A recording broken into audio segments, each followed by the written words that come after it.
ජීවිතය වෙනස් කරගන්න පොඩි කතාවක් කියන්නද? ජීවිතය කියන්නේ උස පහළ වලින් පිරුණු ගමනක්. සමහර වෙලාවට අපි ජය ගන්නවා, සමහර වෙලාවට අපි වැටෙනවා. නමුත් වැදගත්ම දේ වෙන්නේ මටුණින් පස්සේ නැවත නැගිටිනවද කියන එක.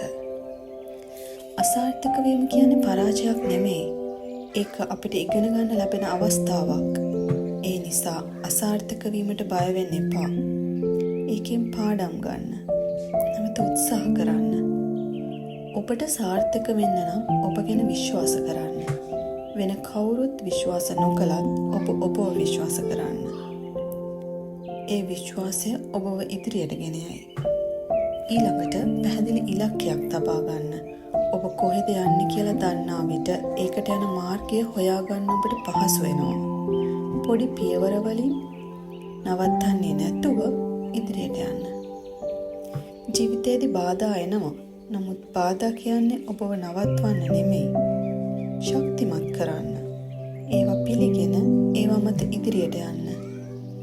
අවසාන වශයෙන් මතක තියාගන්න, ඔයාගේ ජීවිතය වෙනස් කරන්න පුළුවන් එකම කෙනා ඔයාමයි.